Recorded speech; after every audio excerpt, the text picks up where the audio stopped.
अगर आप भी चाहते हैं कि आपकी गुलदाउदी में ढेरों फूल आए, एक ही गमले में सैकड़ों फूल एक साथ खिलें, तो कुछ टिप्स का आपको ध्यान रखना है। कुछ ऐसे ज़रूरी काम हैं जो आपको अभी कर लेने हैं और जिनको करके आप भी अपने पौधों पर ढेरों फूल ले सकते हैं।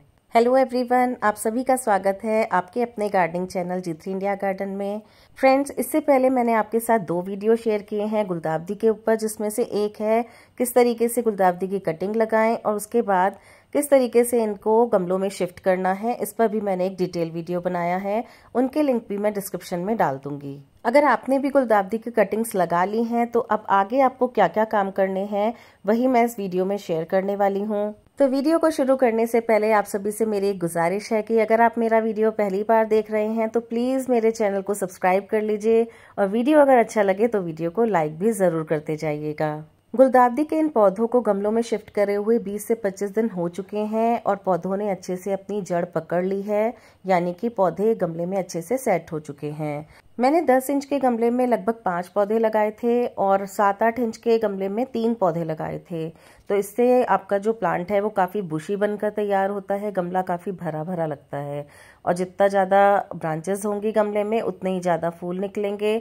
तो अभी ये समझिए 5 ब्रांचेस हैं। अब नेक्स्ट आपको जो काम करना है, सबसे पहले तो आपको खरपतवार निकाल देनी है, क्योंकि ये सारा पोषण सोख लेते हैं मिट्टी से, तो इसको आपको सबसे पहले रिमूव करना है। उसके बाद नेक्स्ट जो हमें काम करना है वो हमें इनकी पिंचिंग स्टार्ट करनी है। ये देखिए जो प्लांट्स हैं मेरे 6 इंच जब इनकी हाइट हो जाए, जब ये 6 इंच तक लंबे हो जाएं, तो आपको इस तरीके से ऊपर की ये 2 जो बिल्कुल कोमल पत्तियां होती हैं 2-3, इनको हमें निकाल देना है।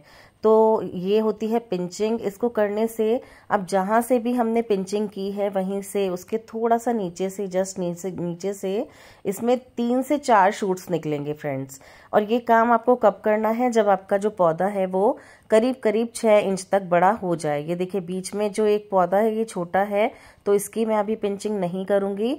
तो आपको ये ध्यान रखना है कि करीब करीब उसमें 8-10 नई पत्तियां निकल आए, तभी आपको ये काम करना है। तो अगर आपने भी मेरे ही साथ साथ कटिंग्स लगा ली थी, पौध तैयार कर ली थी, गमले में शिफ्ट कर दिया था, तो आपकी भी जो पौध हैं वो इस समय रेडी हो चुकी होंगी पिंचिंग के लिए। ये देखिए एक गमले में मैं ऑलरेडी जो प्लांट्स बड़े हो चुके थे उनकी मैं पिंचिंग कर चुकी हूँ। तो ये देखिए 3-3 इसमें नए शूट्स निकल आए हैं और अब ये कुछ दिन में, लगभग हफ्ते भर में ये सेकंड पिंचिंग के लिए तैयार हो जाएंगे। तो नवंबर की 10 से 12 तारीख तक हम इसमें पिंचिंग आराम से कर सकते हैं। तो उम्मीद है तब तक मेरी 3rd पिंचिंग भी हो जाएगी। तो अगर नहीं भी होती है तो भी हम 2 पिंचिंग तक तो इसमें कर ही लेंगे। तो जितनी ज़्यादा इसमें हम पिंचिंग करेंगे उतनी ज़्यादा ब्रांचेस निकलेंगी और जितनी ज़्यादा ब्रांचेस होंगी उतनी ही ज़्यादा कलियां बनेंगी और हमारा जो प्लांट है वो अच्छे से बुशी हो जाएगा और ढेरों फूल हमें सीजन में मिल जाएंगे। अब खरपतवार निकालने के बाद हमें एक और काम भी करना है कि इन पौधों की जो नीचे की पत्तियां हैं उन्हें हमें रिमूव करना है, जिससे कि इनकी ग्रोथ तेजी से हो और जो सूखी पत्तियां हैं या फिर जो नीचे की पत्तियां हैं वो एनर्जी को सोख ना करती रहें। तो सबसे पहले तो घास निकाल दी हमने, उसके बाद अब इनकी जो नीचे की पत्तियां हैं उनको भी हमें निकाल लेना है। पत्तियां कम करने का सबसे बड़ा कारण ही ये है कि जिससे कि पौधा जो अपनी ग्रोथ है वो ले, ना कि पत्तियों को बड़ा करने में अपनी एनर्जी वेस्ट करे। तो नीचे से हम पत्तियों को हटाएंगे। साथ में कोई भी एक्स्ट्रा पौधे अगर निकल आए हैं, जैसे देखिए मेरे प्लांटर्स में तुलसा जी के पौधे निकल आए हैं, लेकिन मैं इनको निकाल कर नहीं फेंक रही हूँ। अगर किसी को चाहिए होगा तो मैं उसको दे दूंगी। तो फिलहाल मैंने इनको प्लांटर्स में ही छोड़ दिया है।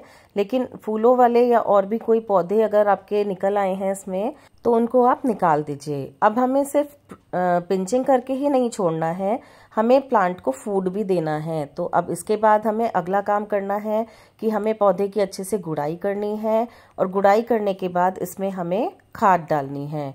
तो ये बहुत ज़रूरी काम है। सिर्फ पिंचिंग करके ही काम नहीं बनेगा, आपको पौधे को भोजन भी देना होगा इस समय पर, उसको अच्छी खुराक देनी होगी जिससे उसकी ग्रोथ अच्छे से हो और आपका प्लांट तेज़ी से बढ़े, क्योंकि नवंबर मिड तक ही हम इसकी पिंचिंग कर सकते हैं, उसके बाद नहीं। उसके बाद कलियां आनी शुरू हो जाती हैं। तो अगर हम तब पिंचिंग कर देंगे तो फिर कलियां और लेट हो जाएंगी और फिर हमें फूल भी लेट सीजन में ही मिलेंगे। हर 10 से 15 दिन में आपको गमले की गुड़ाई करनी है अच्छे से और उसको खाद भी देनी है। आप 2-3 मुट्ठी वर्मी कंपोस्ट ऐड कर सकते हैं या फिर अब आने वाले सीजन में तो हम सरसों खली का लिक्विड फर्टिलाइजर देते हैं। वो फूलों वाले पौधों के लिए बहुत ही अच्छा होता है, तो काफ़ी तेज़ी से पौधों की ग्रोथ होती है और फूल की बर्ड्स भी बहुत ही अच्छे से बनती हैं।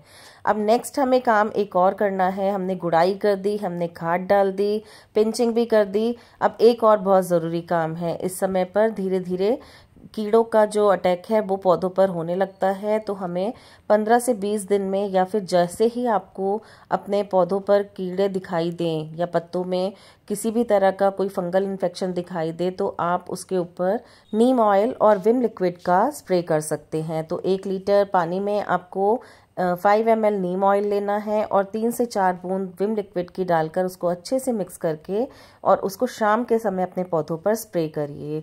तो 15-20 दिन में आपको ये स्प्रे ज़रूर करना चाहिए, क्योंकि गुलदाउदी के पौधों में फंगस लगने का और कीड़े लगने का काफ़ी चांस रहता है। आपने देखा होगा काला चेपे जैसा जो होता है कीड़ा, वो गुलदाउदी पे लग जाता है। तो उससे बचने के लिए ये काम हमें पहले ही करते रहना चाहिए। तो नीचे की सूखी हुई पत्तियां, गली हुई पत्तियां, उन्हें भी रिमूव करना ज़रूरी है, क्योंकि इनसे भी फंगस लगने के चांसेस काफ़ी रहते हैं। 15 से 20 दिन में जब भी आप इसको फर्टिलाइज़र दें तो बदल बदल के दें। आप इसमें वर्मी कंपोस्ट, डीएपी और सरसों खली का liquid fertilizer, onion peel fertilizer, banana peel fertilizer कोई भी ऐड कर सकते हैं।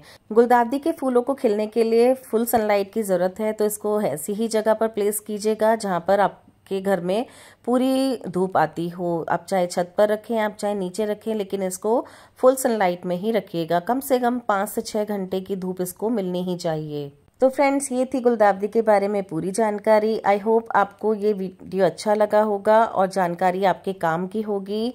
और अगर आपने गुलदाउदी लगाई है तो जल्दी से इन कामों को कर लीजिए। फ्रेंड्स, आज के लिए बस इतना ही। मिलते हैं नेक्स्ट वीडियो में। Till then, bye bye and take care.